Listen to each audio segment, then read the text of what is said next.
C'est parti. Boker Tov. Heureusement, non, ça vient de démarrer à l'instant parce que si ça avait enregistré ce qu'on a dit avant, c'est pas possible. C'est pas possible. Bon, sans plus tarder, on est, je crois, jeudi. Yom Chamishi Mirza Hashem, Kav Gimel Tevet. Nous sommes le 23 du mois de Tevet et bien entendu le 26-12, le 26 décembre. Bezrat Hashem, un jour après le 25 et un jour avant le 27. C'est l'humour du matin un peu pathétique, je le reconnais. Bien, donc je vais faire une blague sur le clouté, mais je n'ai pas de temps à perdre. Il est super tard, on a un quart d'heure de retard ce matin, parce qu'on a un problème technique avant de commencer notre shiur. Sans plus tarder, 2 halachot, et un cours un peu spécial, puisqu'on nous a demandé de faire un cours sur les 13 attributs du Rambam. Donc on va parcourir en à peu près 40 minutes, venir sur le Rambam, je crois qu'on l'avait fait il y a 5 ans, si je ne m'abuse, sans caméra, et on va revenir un petit peu sur ce shiur, mais de façon beaucoup plus pashtanit. D'accord?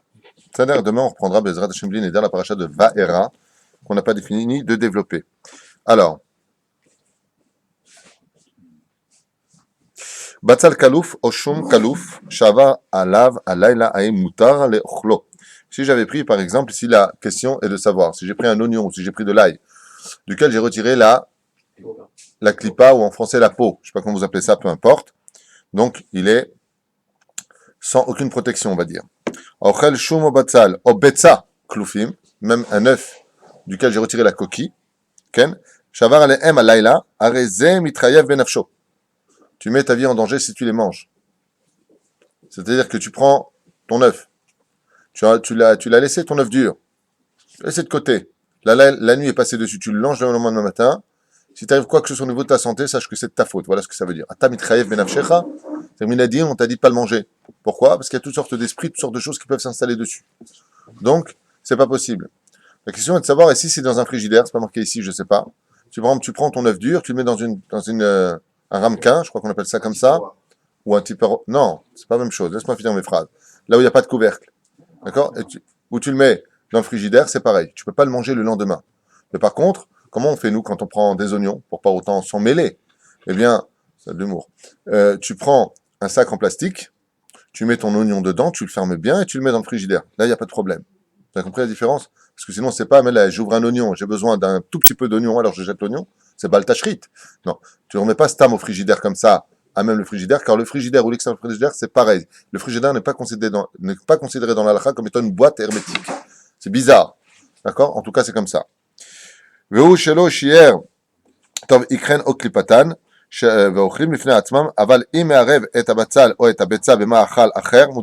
si par exemple tu as eu le temps de mélanger ton oignon, comment ça s'appelle, tes œufs à une autre nourriture solide, dans le frigidaire par exemple tu l'aurais laissé non couvert, dans ce cas-là oui ce serait permis, on parle que quand il est shalem, quand il est complet. Voilà.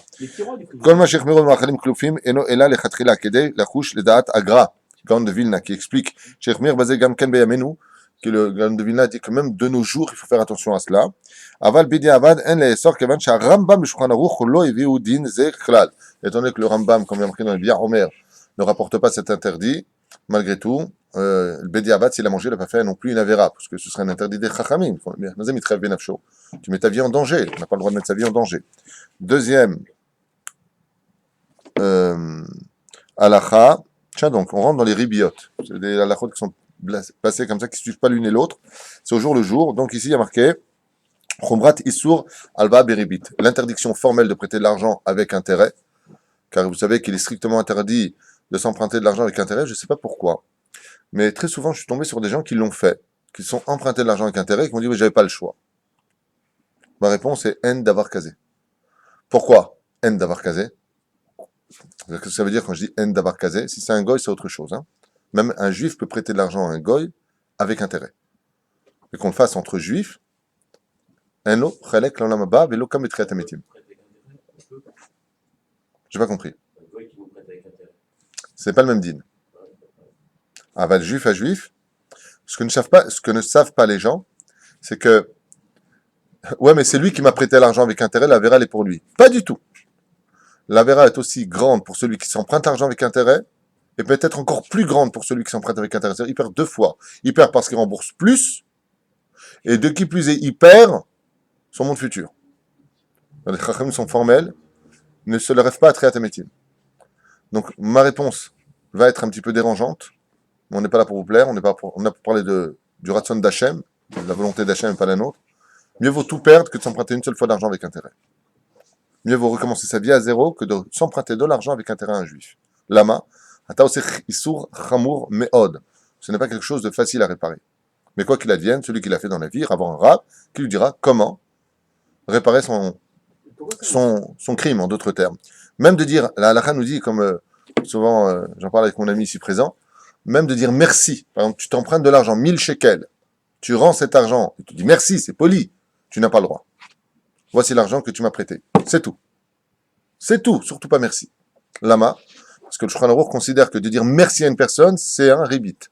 C'est un truc en plus.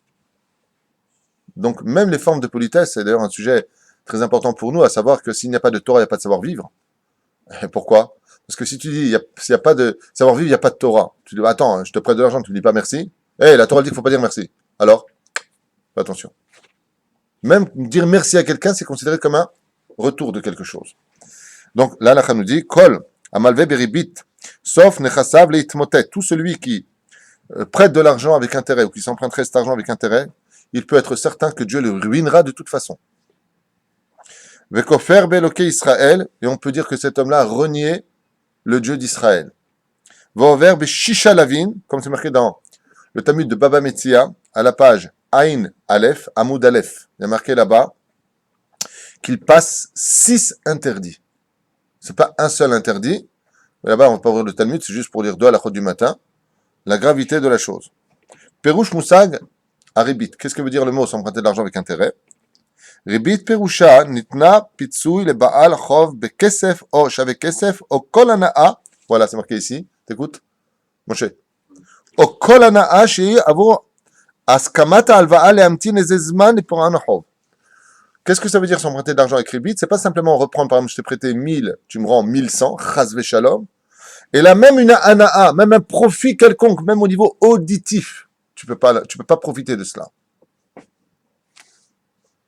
C'est pour ça que je rappelle, d'ailleurs, je rajoute une halakha sur la halakha, faites très attention à cela. Quand on prête de l'argent, pour ne pas avoir un digne de criminel, ou tu prends 2 témoins qui sont témoins de cette alva'a, et si tu veux pas que la personne, écoute, tu peux me passer 10 000 shekels. Bon, et quand j'apprends 2 personnes, bon, attends, c'est entre nous, ne me fais pas honte, ça va, je te rends demain. Prends un papier, tu es obligé de le faire.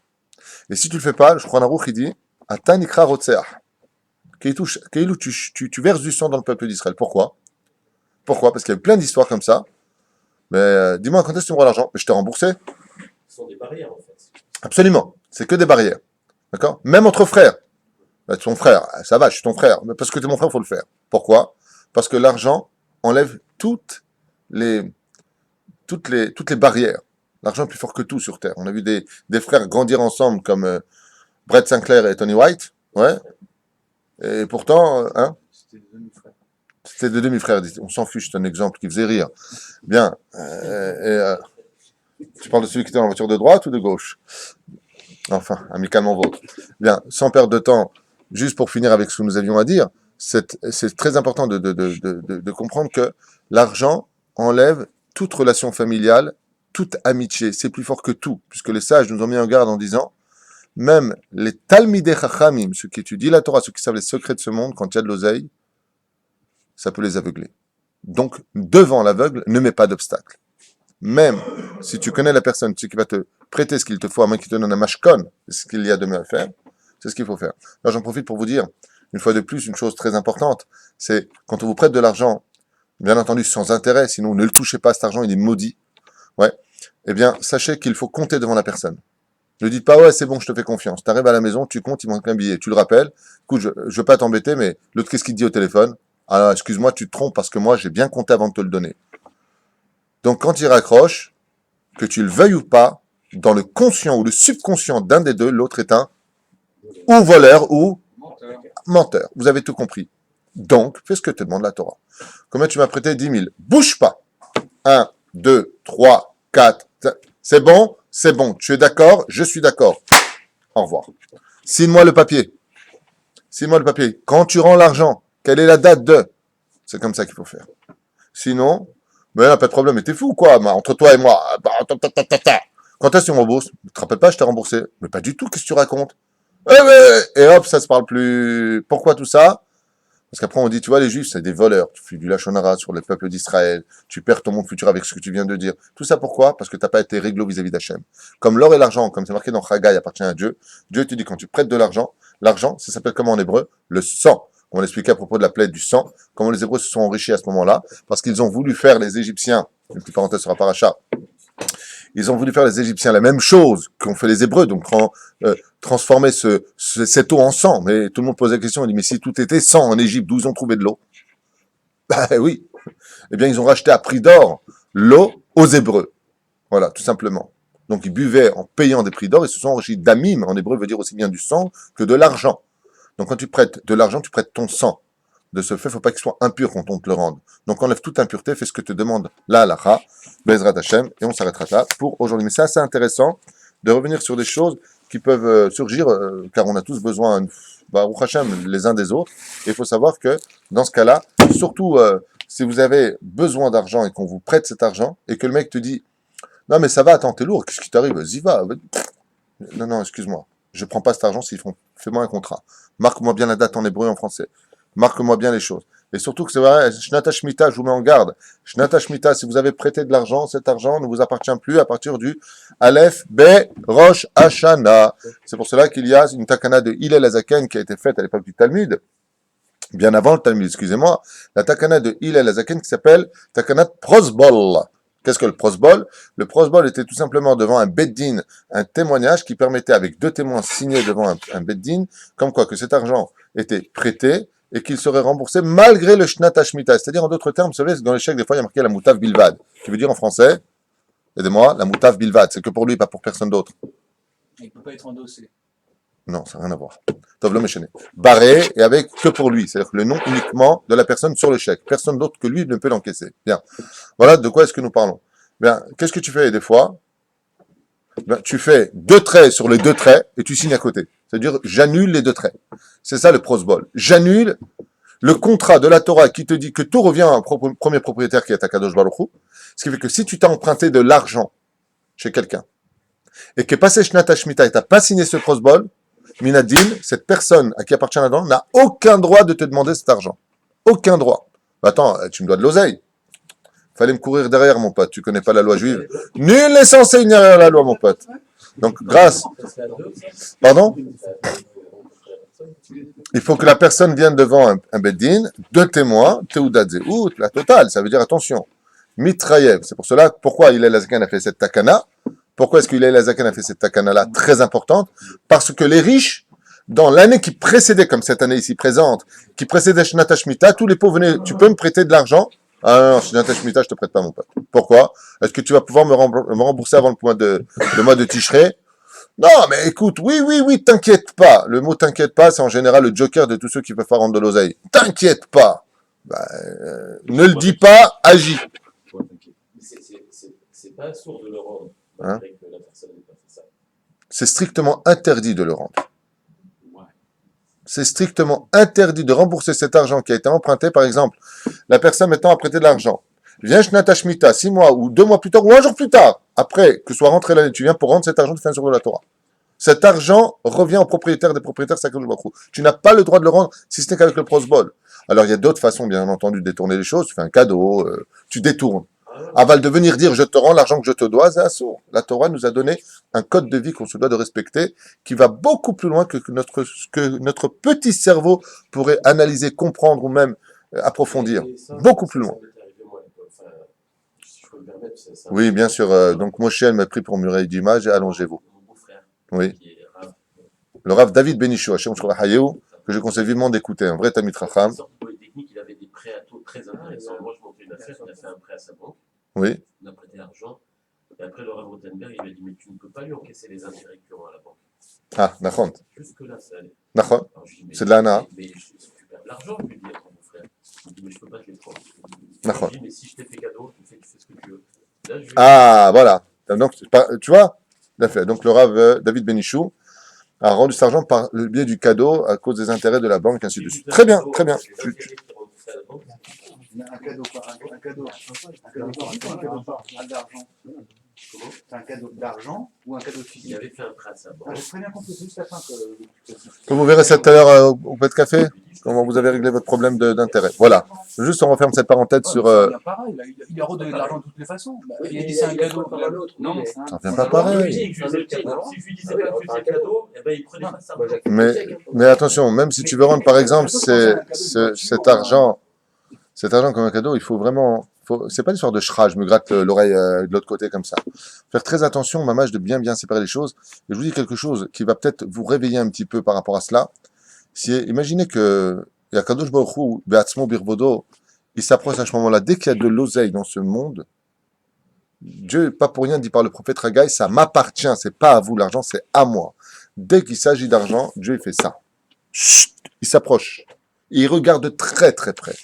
Ce qui fait que tu peux pas venir dire à une personne, voilà tes 1000 shekels, et puis tiens, viens, voilà 100 comme cadeau. Non, tu peux pas faire ça. C'est-à-dire que tu viens, tu dis des choses, tu peux pas jouer avec Hachem.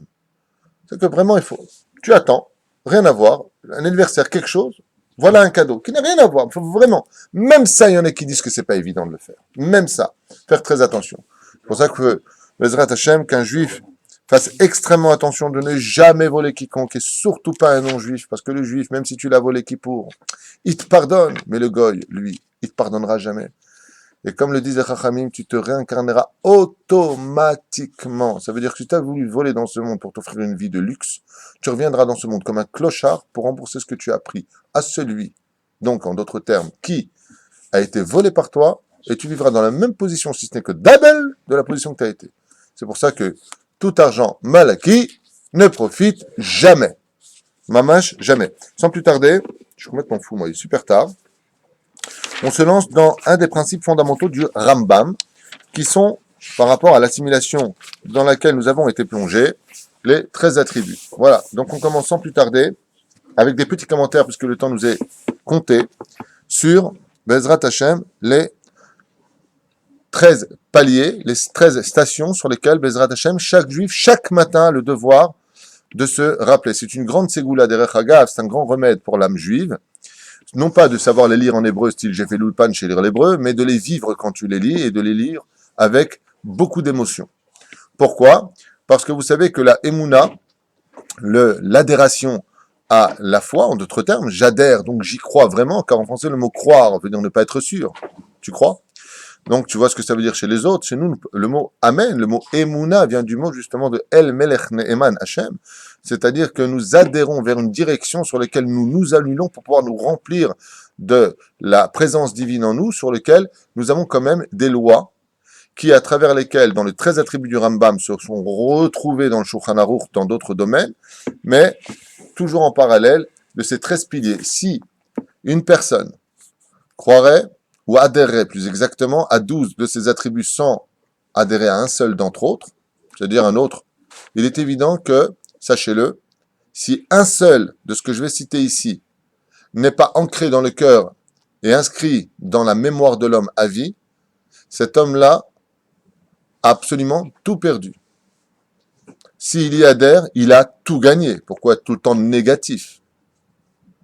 Je vais m'expliquer très simplement. Si une seule de ces conditions n'est pas mise en application dans la foi d'un juif, sachez que cet homme-là n'a pas de monde futur. Nekuda. Et le pire, c'est qu'il n'y a même pas de marloquette là-dessus. Il n'y a même pas de conflit. Alors, sans plus tarder, voici comment nous disons tous les matins, vous le savez tous, mais on va un petit peu quand même les décortiquer. Areni ma'amin be'emuna shelema. D'abord et avant tout, voici que j'adhère de façon totale. Emuna shlema. Car vous savez que la emuna elle-même comprend des niveaux tels que nous, on voudrait les placer. Par exemple, je suis ma'amin à 70%. Il y en a qui disent, par exemple, moi, je suis ma'amin à 50%. Dieu fait une moitié, moi, je fais l'autre moitié. La emuna se situe à des degrés différents. Tu peux tout à fait avoir un homme qui est Mechalel Shabbat, qui est marié avec une femme qui lui est interdite, comme un homme qui est Cohen et qui s'est marié avec une Gerusha, avec une divorcée ou une convertie. À partir de ce moment-là, cette femme lui est strictement interdite par la Torah. Chaque minute où reste avec elle, il fait un issour des Oraïta, chaque minute. Chaque seconde. On n'est pas là pour faire le décompte. Mais en tout cas, chaque moment où un homme vit avec sa femme qui lui est strictement interdit, et cet homme va te dire, une fois comme j'ai entendu Ça m'a vraiment fait rire, quoi. J'ai vraiment souri sur la route, je passais, j'entends un taxi qui dit à l'autre taxi, bah, Ezrat Hashem, aujourd'hui, je vais travailler. Le seul problème, c'est que c'était Shabbat. Ouais. Bah, Ezrat Hashem, Dieu va m'aider, je vais faire une belle caisse aujourd'hui. Donc, tu peux pas dire à cet homme-là qui croit pas en Dieu, il te dit, bah, Ezrat Hashem, je sais que tout vient de lui. Seulement, je travaille le Shabbat. Là, tu as un gros problème d'adhération à Dieu. Alors, sans plus tarder, Shelema, et non pas à des degrés différents. Pour arriver à cette notion de Shelema, c'est-à-dire Ashlama Gmura, absolu, il faut, je vous l'affirme, se vider de soi-même. Vous savez pourquoi l'espace est rempli d'espace? Parce qu'elle remplit Dieu. L'espace est un témoignage absolu de la présence divine. Donc, comme exemple, elle s'est vidée, comme le désert, comme Moshe et comme, bien entendu, le Har Sinaï. Ça se vide de lui-même pour se remplir de l'autre. Bien. Et voilà ce qui a marqué. Aleph. Shakadosh Baruchu Matsui ou Mashgiach. Wow. Rien que sur ça, on peut partir sur un cours de 2 heures sur la notion de l'Ashgacha Pratit, à savoir jusqu'où Dieu intervient dans la vie de l'homme. Grande marloquette entre Rabbi Yehuda Halevi et le Rambam, ou le Ramban et le Rambam, à savoir jusqu'où Dieu intervient dans les forces du hasard. Un sujet très intéressant que j'ai entendu encore hier de par d'autres physiciens ou astrophysiciens, peu importe. Très intéressant de voir comment, en parallèle du judaïsme, les scientifiques trouvent des raisonnements mathématiques à la force du hasard, comme par exemple pi 3,14, et tu as des chiffres qui seulement un seul d'entre eux bougerait de sa place. Eh bien, le calcul de l'univers de la Terre ne pourrait pas tenir, parce que c'est un calcul qui part à l'infini, c'est un sujet très important, mais qui ne nous concerne pas tout de suite, si ce n'est qu'en parallèle, chaque jour, c'est-à-dire que Dieu est présent et omniprésent à tout moment. Il n'y a pas un endroit sur Terre, comme le précisent tous les livres de Moussar. Il n'y a pas un seul lieu, il n'y a pas un seul endroit, il n'y a pas un seul univers dans lequel la présence divine ne se trouve pas. C'est-à-dire que si Dieu se retirait d'une fraction de seconde, eh bien, sur ce verre, s'il n'y avait pas la présence divine à l'intérieur de ce verre, tu peux être certain que ce verre n'existerait plus du tout. Donc, il est présent et omniprésent. Dieu, pour vous faire une petite parenthèse sur l'histoire, ne peut pas être défini parce qu'il n'est pas énergie lui-même, il n'est pas vide lui-même, il n'est pas espace lui-même, car il a créé toutes ces notions, et bien entendu, vous avez bien compris qu'un artisan ne peut pas être ce qu'il a lui-même créé, il est au-dessus de ce qu'il a créé. Donc Dieu est tout de ce que l'on ne connaît pas. Donc qu'est-ce qu'on peut dire sur lui? Rien, voilà. Ça veut dire que la meilleure réponse du plus grand des croyants, ouais, meilleure réponse, que puisse te donner le summum des rabbins. Si tu dis qui est Dieu, c'est quoi la réponse? Je sais pas. C'est pour ça que les athées, les gens qui disent être athées, ne pas croire, sont les gens qui, paradoxalement, sont les plus proches de la connaissance de Dieu. Pourquoi? Parce que eux sont convaincus de ne pas le connaître. Et des fois, tu as des religieux qui sont persuadés de connaître Dieu. Il y a même dans la chrétienté, ils connaissent très très bien Dieu. Alors, Bichla, l'islam, ils jugent pour Dieu. Ils coupent la main, ils coupent le pied, ils coupent la totale. Nous, on connaît Dieu, on va le faire pour lui d'ailleurs. C'est la différence. Chez nous, on n'est pas là pour juger les autres. On est là pour s'entraider, pour monter. On est là pour faire des remontrances au niveau des mitzvot. C'est pour cela que les scientifiques perdent leur temps à arriver au-delà des frontières d'avant la création du monde. Qui est la première cellule? Qui est celui qui a créé le monde? Tandis que nous, la seule chose qui nous intéresse, c'est le démarrage de Rosh Chodesh Lachem. Vous êtes le peuple qui allait recevoir la Torah en tant que peuple et non pas un gugus qui s'est ramené en disant Dieu m'a parlé, coucou, c'est moi, regardez. On va faire une nouvelle religion. Non, nous, en tant que peuple, on était tous présents, témoins oculaires du don de la Torah. Il n'y a pas un Moshe Rabbeinu qui est venu nous dire vous savez les mecs, j'ai été élu par Dieu. Ouais, c'est cool, vous voulez un joint? Pas du tout. On a tous été témoins que Akadosh Baruch Hu a ouvert les 7 cieux, un peuple entier a reçu la Torah. Nekuda. Donc, il est présent et dans toute notion. Il y a une prière que vous dites tous les jours. Enfin, pour ceux qui ont la valeur du judaïsme dans les lèvres, sur les lèvres. Il y a une bénédiction qui se rapporte à cela et qui nous met en garde. Laquelle? La bénédiction d'ailleurs la plus importante selon le Ben Ishraï. Non, une bénédiction. Écoutez ce que je dis.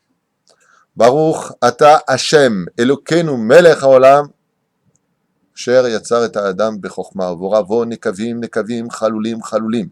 Galui vayadua lifnei kisei chevod Hashem isatem echad mehem o im ipateach echad mehem i efshar litkamef lushahat. Si un seul de nos canaux au niveau du corps, de nos boyaux, de quoi que ce soit, se bouche, c'est fini. Qui est celui qui, à l'intérieur de nos entrailles, fait la circulation de tout notre système? Pourquoi ce cœur là-bas s'est-il arrêté? Pourquoi le mien bat-il? Pour toujours, amen. Pourquoi? Qui est celui qui se cache derrière ce fonctionnement? Ou alors ce dysfonctionnement de ce qu'on appelle le cancer? Pourquoi y aurait-il une cellule qui d'un coup devient débile? Non, débile, et puis tiens, je vais toucher les autres. Mais qui t'es, toi? Qui t'a dit, toi, la petite cellule qu'on ne voit pas si c'était qu'avec un microscope? Qui t'a dit de faire boulou? Qui? Qui es-tu? T'as décidé toute seule, c'est-à-dire t'as déjà vu, toi, une bouche comme ça, tu dis à la cellule, qu'est-ce que tu as fait de ta vie? Écoute, j'en avais marre, je voulais me suicider, je voulais 30 ans avec moi. C'est qui est dedans? Qui c'est celui-là qui est là-bas?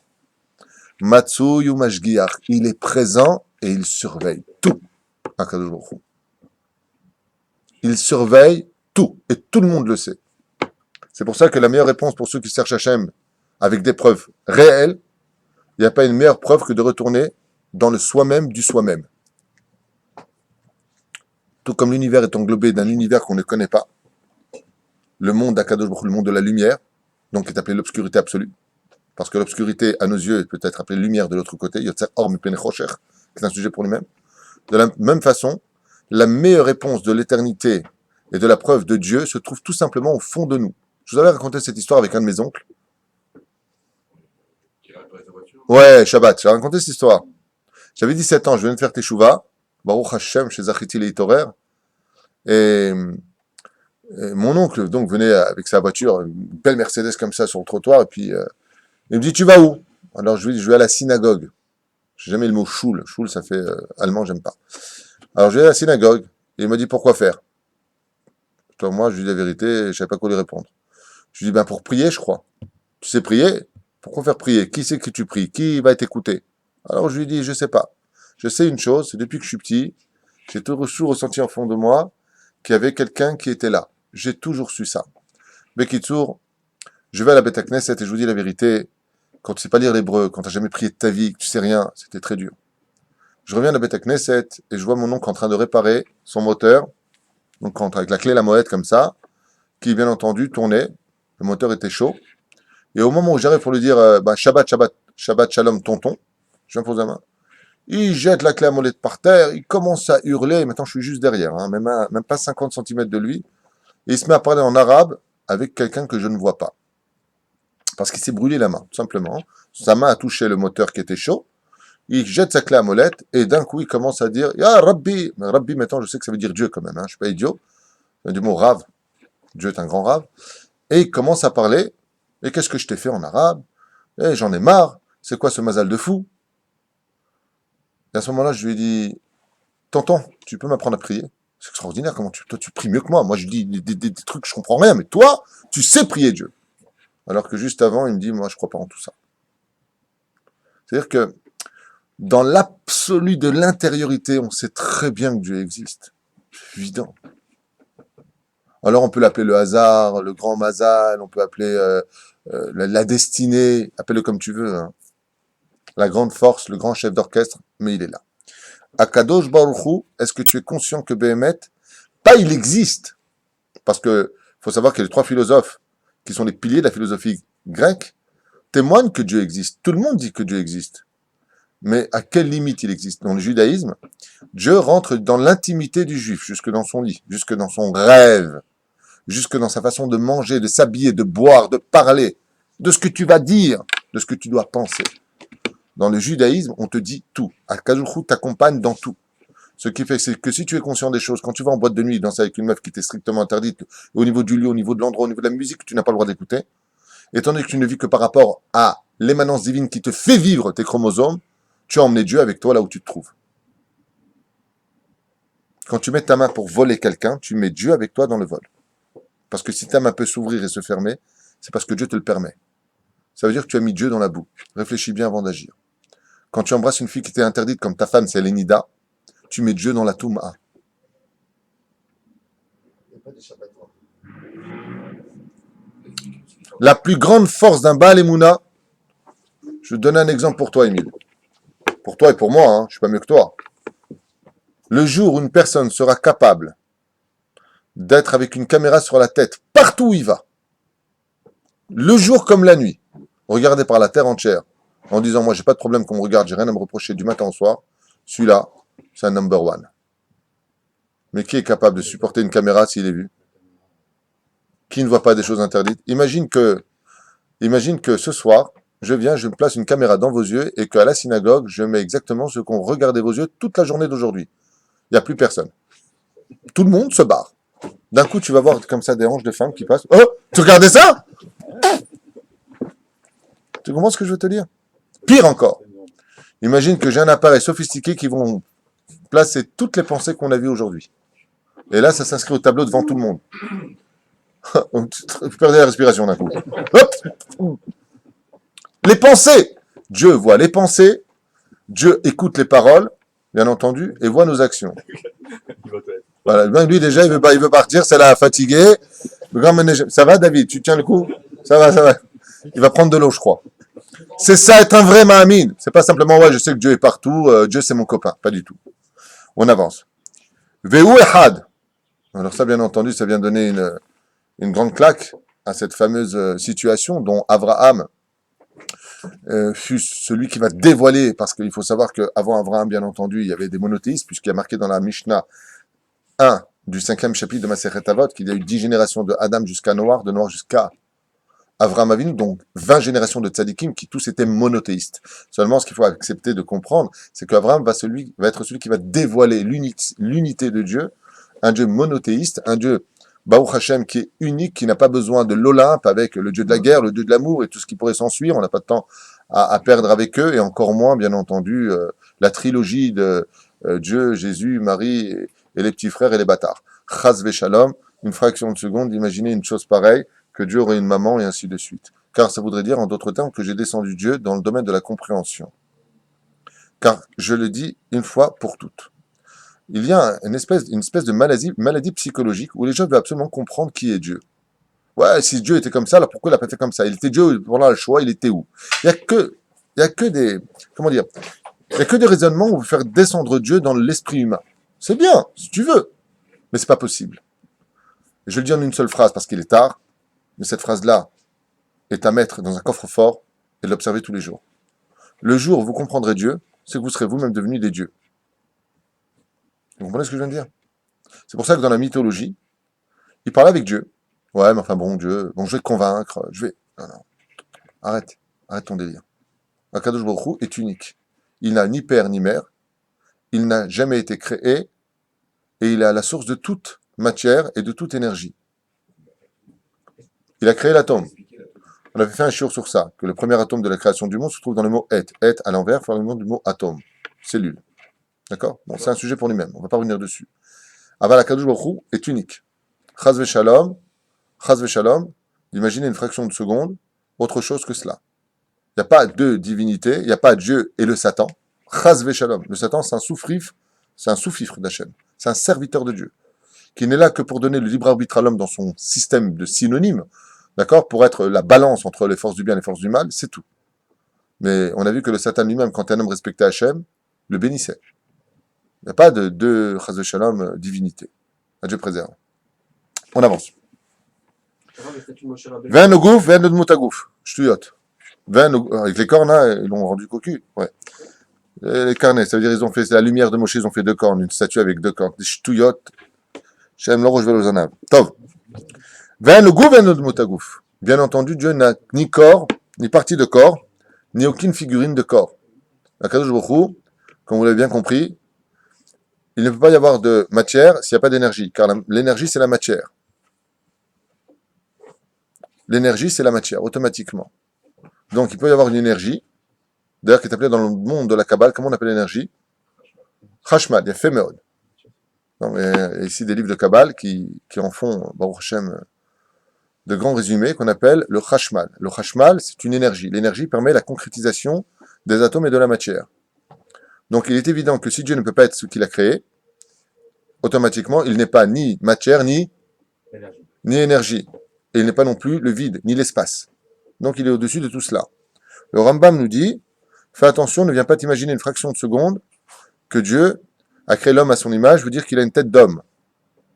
Mais il y a, dans la particularité de l'homme, ici dans le visage ici présent, que vous verrez d'ailleurs, je ne sais pas s'il est ici, quoi qu'il advienne, peut-être que vous le verrez, je ne sais pas s'il est là, ce dessin. Non, je ne crois pas qu'il est là. Non, il est pas là. Non, il est pas là. Quand on parle des partsoufim, on parle des midot selon la Gemara, bien sûr. Donc on va parler des vertus de Dieu.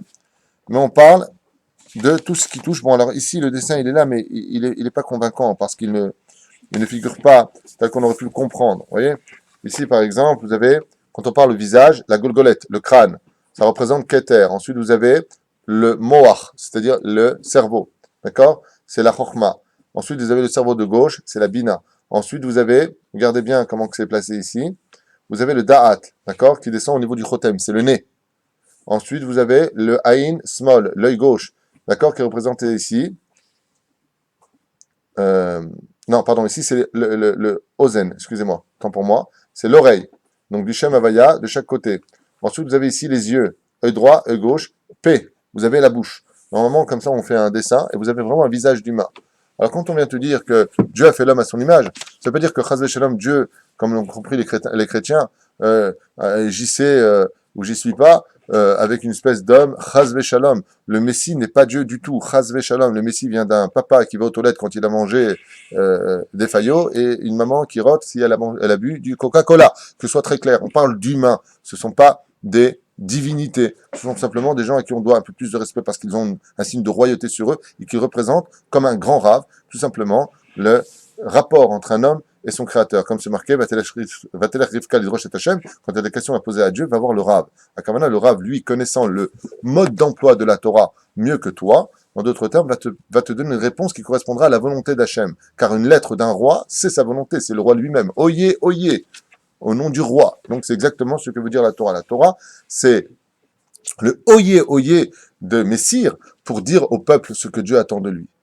Bezrat Hashem, et quand viendra le jour où enfin on aura atteint le niveau, quand viendra le Mashiach Bezrat Hashem, on comprendra que Akadosh Baruch Hu, donc dans ce cas-là, n'aura plus besoin d'intermédiaire, il n'y aura plus de Rav et d'élèves, il n'y aura plus de Chavruta, puisque Dieu remplira le ciel et la terre de sa propre émanation, et encore même ça, il faut définir ce que cela veut dire, mais quand on n'est pas prêt, on a vu ce que ça a donné, puisque les deux premiers commandements, puisque le mot Torah en hébreu fait la gematria, le compte numérique de 611, alors qu'on a 613 mitzvot, pour t'enseigner que les deux mitzvot n'ont pas été donnés par Moshe Rabbeinu, mais par Dieu lui-même, et Dieu a dû s'arrêter à toute vitesse. Et pourquoi, d'après vous? Parce que les enfants d'Israël n'ont pas pu adhérer à l'émanation divine, à la grandeur d'Hachem. Pourquoi? Pas assez préparé, tout simplement. Il fallait atteindre le 50e degré de pureté pour pouvoir faire Akadosh Baruch Hu, et non pas le 49e degré dans lequel nous étions. Alors même si effectivement c'est le 50e jour, on était encore éloigné de la montagne, on a dû se purifier, mais on n'a pas pu résister. Bien. Personne n'a existé avant Hachem. Donc la question des enfants, mais d'accord, mais Dieu, qui c'est qui l'a créé, lui? Alors c'est une très bonne question qui devrait poser aux chrétiens, aux islamistes, aux bouddhistes et à toutes les sectes. Parce qu'effectivement, quand tu vois que la chrétienté est née beaucoup plus tard, il y a moins de 2000 ans dans l'absolu, puisque les apôtres, dits apôtres, des publicitaires mensongers, sont venus beaucoup plus tard. Le christianisme n'est pas né le lendemain de la mort de JC. 70 ans après. Beaucoup plus tard. De ce que je me souviens avoir étudié à l'époque, c'était dans les 160 ans plus tard que ça a un peu repris tout cela. Manitou, à la Vache Shalom, avait l'habitude d'expliquer que la chrétienté est née comme une mode nouvelle. Vous savez que quand on suit un système où les pantalons sont fuseaux, si tu veux marcher, il faut aller à l'opposé de la mode. C'est-à-dire avoir des pantalons pattes d'éléphant. C'est ce qui a marché en 1960.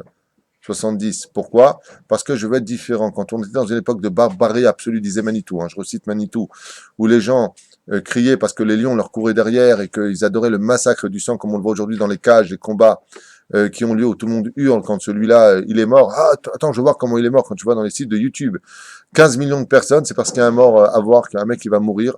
On adore le sang, on adore le malheur de l'autre, malheureusement, sur cette terre. Et sur ce, d'un coup, t'as un mec qui vient et qui dit oui, moi pour Dieu, je vais me faire manger par les lions, tiens mon bras, tiens ma tête, tiens mon pied. Ah, C'est un renouvellement de l'histoire. C'est une nouvelle mode qui a été lancée, qui a bien tenu le coup, puisque ça permet aux gens de s'acheter une bonne conscience pour faire des massacres dans le monde au nom d'une divinité inventée par l'homme. Parce que l'homme peut échapper à tout ce qu'il veut sauf à sa conscience. Mais quand tu as mis Dieu dans ta conscience, alors tu peux te permettre de faire ce que tu veux. Puisque tu peux bien dormir la nuit et manger ton pain. Je l'ai fait au nom de Dieu. Allez, tuons 15 millions de personnes au nom des croisades. Allez, tuons des juifs parce qu'ils ont tué Dieu. Pour eux, je te parle, ces imbéciles. Bien entendu. Tuons. Allez, ôtons la vie. Et on en recevra un salaire quand on mettra une clé de Taïwan qui a coûté même pas 20 centimes en se faisant exploser dans un bus en tuant des juifs. Bien entendu. C'est les portes du Gehinam qui t'attend. Baba, c'est pas le Gan Eden. C'est pas le Gan Eden qui t'attend, c'est le Gehinam qui t'attend. Alors bien entendu, cette question-là, que Dieu est au-dessus de toute création du monde, c'est une question qui doit réveiller chez nous quand même une réflexion. C'est vrai, mais non, je vais t'arrêter tout de suite, tu vas comprendre. Toi, tu vis dans un temps énergétique dans lequel tu es départ et fin. Créé par l'infini, qui lui-même, Dieu est infini. Oui. Il est au-dessus de ça, en fait. Oh! Si vous me dites que Dieu est infini, c'est-à-dire que l'infini comprend Dieu. Faites très attention à ce que vous venez de dire. Dieu ne peut pas être ce qu'il a créé. La notion d'infinité est une invention de Dieu. Les frères Bogdanov ont donné un très bel exemple de ce qu'on appelle, au-delà de l'espace-temps, qu'on appelle le temps imaginaire. Ils ont donné un très bel exemple. Je voudrais le reprendre. Non pas pour leur faire honneur spécialement, mais quand quelqu'un dit une bonne chose, pourquoi ne pas le prendre? Ils ont expliqué à propos du temps une très belle phrase. Ils ont dit, quand je prends un DVD et que je mets un film pendant 1h30, j'ai un début, j'ai une fin. Donc dans ce DVD, il y a quoi d'enregistré dessus? Il y a 1h30 définie à l'intérieur de ce DVD. On est d'accord jusque-là? Très bien. Quand je retire et j'éjecte mon DVD de mon appareil, est-ce que les 1h30 sont à l'intérieur? Est-ce qu'ils appartiennent maintenant au temps, ce DVD? Absolument pas. Il est sorti du temps. Il est statique. Mais il garde en lui des valeurs. Les valeurs du temps. Mais le DVD en lui-même n'a plus de temps. Il est passé au-delà de l'espace-temps, c'est-à-dire dans le domaine de l'information, comme il explique parfaitement là-bas dans sa démonstration sur l'existence de Dieu. Je parle des deux frères Bogdanov. Donc on peut exister dans le temps, mais qu'à partir du moment où j'ai mis play, c'est-à-dire que je fais tourner un disque. Nous, on est dans un monde d'une spirale où on tourne de 0 à 120 ans, et on veut demander à Dieu qui a créé en delà de l'espace-temps, du temps imaginaire, qui t'a créé? Vous voyez que la question ne peut pas être posée. Pourquoi? Parce qu'on veut rentrer Dieu qui a créé l'infini dans l'infiniment défini. Chose qui est impossible. Donc la question en réalité ne peut venir que d'un enfant. Mais qui a créé Dieu? Tu parles de quel temps? Oui, mais avant le avant. Mais avant le avant n'existait pas. En d'autres termes, c'est comme si je voudrais rentrer un océan dans mon verre. C'est possible? Pourquoi? Parce que les profondeurs de l'océan me sont infinies, à mes yeux. D'accord? Quand tu sais que l'océan peut descendre jusqu'à 5 km de profondeur, même plus encore, 10 km. D'accord? La Gemara nous dit tout ce qui existe sur Terre existe sous l'eau, sauf deux animaux qu'on avait parlé, le renard et le rat. Ce sont les deux seuls animaux qu'on ne trouvera pas existants sous l'eau. Mais les montagnes sur Terre existent sous l'eau aussi. D'accord? On peut les abîmer, peu importe. On profite. Vézéou. Oula, il faut que j'avance. Donc, Dieu ne peut pas exister dans ta question mais avant. Le mot avant est une invention de Dieu. Tu ne peux pas comprendre. Azov. Vous venez de comprendre quelque chose d'important. C'est ce que vous nous expliquez le Rambam. Veshu kadmon lechol kedumim. Il a inventé le mot avant. Donc, il ne peut pas être dans ta question puisque c'est une invention. Le mot avant qui vient de Dieu. Et après. C'est pour cela que le temps qui se dit Aya Ove Iye est composé du tétragramme de Dieu qui n'est que l'expression d'un attribut divin. Il était, il est, il sera. Si tu fais les lettres Yudke, Vavke. C'est compris en hébreu de la notion, non pas de Dieu lui-même, mais de son attribut. C'est-à-dire une carte de visite de Dieu. Donc quand tu parles du temps, tu ne parles que d'une carte de visite, mais pas de lui-même. C'est clair? Très bien. Ven avodal zulato. Tout celui, vous savez, et là je vais répondre. Il n'y a pas, bon, d'abord il faut que je traduise ce qui a marqué. Mon épouse sera là, me dit, Deido, il faut traduire. Les gens ne savent pas tout. Alors, il n'y a pas d'autre service que lui à servir sur terre. Il y a rien d'autre. Et ça, c'est une claque très brièvement pour te dire, mais dans la vie, il n'y a pas que la Torah. Dans les 13 attributs du Rambam, on te dit, il n'y a que la Torah. Bah, toi, tu vas pas au cinéma, tu vas pas manger. D'abord, au cinéma, tu n'as pas le droit d'y aller. C'est mon Shavletzim. Il y a plusieurs interdits. Bitouzman, Shavletzim, regarde des choses interdites. Tout ce qui peut s'en suivre. Aval, un avodal zolato, tu n'es venu que pour servir Hachem. Du cours qu'on avait fait sur le monde est un batzal, le monde est un oignon qui comprend plusieurs couches. La Gemara nous dit là-bas, en dessous de nous, il y a des mondes où il y a des êtres qui ont 2 têtes, 3 têtes, 4 têtes, 7 têtes. Et qu'est-ce qu'ils font ces gens-là, dit le Zohar? Ben, ils chantent. Ils chantent qui? Quoi? Dont? Où? Lequel? En l'honneur d'Hachem. En d'autres termes, tu n'es venu dans ce monde que pour servir Hachem. Tu sais pourquoi tu travailles? Pour prélever Maaser. Tu sais pourquoi tu travailles? Pour ne pas vivre de tzedaka. Il faut être fou pour vivre de tzedaka. Vous savez pourquoi? Parce que le monde a été créé pour ne pas manger le pain de la honte. Dans le ciel, ne pas avoir un Gan Eden gratuit. Tu viens dans ce monde pour prendre ton pain physique des autres, donc tu n'as rien compris à ta vie. Il n'y a pas un plus grand chilou l'Hachem que de vivre de la tzedaka. Sauf si, bien entendu, la personne étudie la Torah, Dun Zvulun Sachar, je ne parle pas de ça. Je ne parle pas de cela. Par le fait de vivre de tzedaka, kavana, que la personne en a fait un métier. Celui-là, il n'a rien compris à sa vie. Comme dit le Rambam, c'est un chilou l'Hachem Gamour. Parce que tu es venu dans ce monde pour manger le pain de la gloire, c'est-à-dire, j'ai fait des mitzvot, j'ai un beau monde futur, Dieu te dit, voilà, je te donne le Gan Eden, 5e palier. J'ai dosé, Baba. Regarde toutes les mitzvot que j'ai fait derrière, je veux celui qui est en haut. Je veux le Pantaos piscine pour l'éternité. Tu as de l'oseille, tu as de quoi payer au niveau des mitzvot, tu peux le payer. Vous avez compris? Eh bien, c'est exactement pareil. Tu viens sur terre pour ça, pour acheter des mitzvot. Et de l'autre côté, tu vis sur le dos des autres. C'est assourd. Quoi?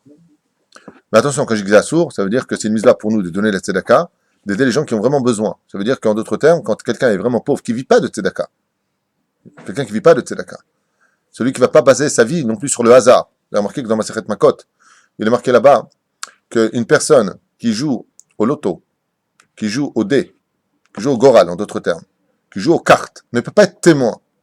Et pourquoi il ne peut pas être témoin? Parce que ce sont des jeux de hasard. C'est-à-dire, en d'autres termes, il y a autre chose que Dieu sur terre. Il y a le hasard. Et ça, c'est pas possible. Car le mot hasard en hébreu se dit mikré. Si tu décortiques les lettres du mot mikré, hasard, tu obtiendras les lettres du mot rak mi Hashem. Il n'y a que de Dieu. Rak, que Dieu. Il n'y a que Dieu. Il n'y a pas autre chose. Quand tu gagnes ta vie, c'est pas toi. C'est Dieu qui te l'envoie. Maseret ta'anit. Et ainsi de suite. Tout vient d'Hachem. Ton zivouk, c'est Dieu. Donc, il n'y a pas autre chose que lui à travailler sur terre. Quand tu travailles, c'est pour le prélever le maaser. Tu donnes ton maaser, surtout en Eretz Israël, comme c'est marqué dans Maseret Shabbat, à la page 119 à Moudalef. Celui qui veut une bonne parnasse en Israël, qui ne veut pas avoir de soucis, donne le maaser. Et si vous me dites c'est très dur, c'est beau d'être riche. D'abord tu donnes, après Dieu t'envoie.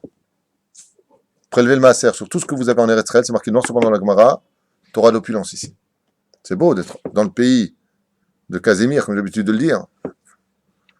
Extraordinaire pays que nous avons grâce à Dieu, et de qui plus est avoir de l'argent ici. Au Gan Eden Elion. Bien. Tout ce que tu penses, Dieu le sait.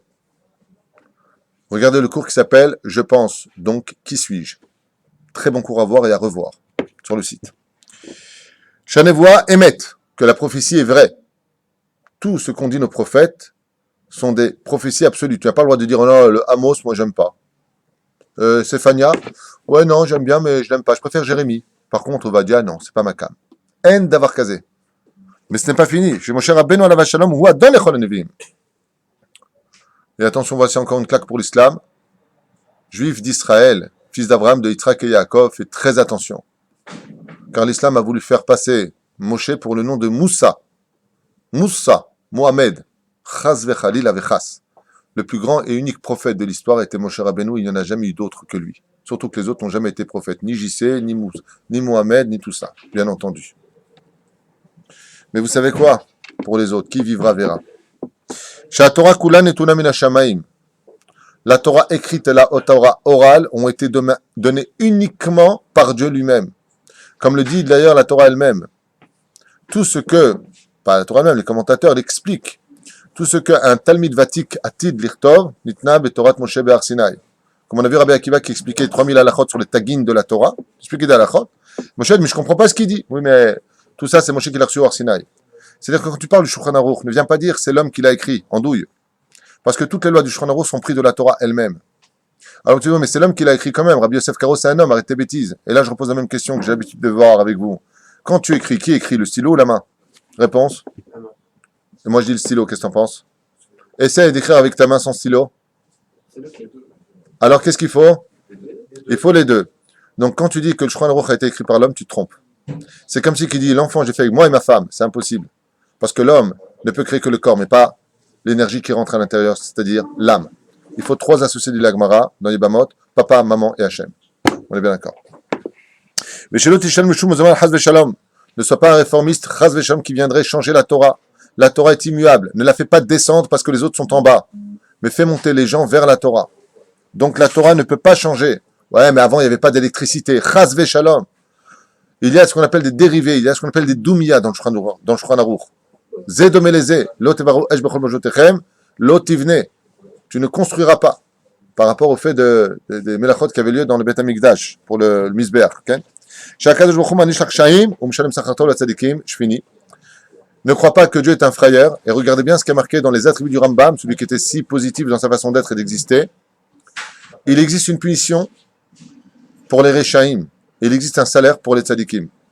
Ne crois pas que d'être un bon samaritain fera de toi un homme qui sera juif. Si tu ne fais pas Torah, Mitzvot, Maasim Tovim, si tu ne mets pas tes tefilines, il y a marqué dans la Gemara, tous ceux qui ne mettent pas les tefilines est considéré comme étant un mécréant du peuple d'Israël.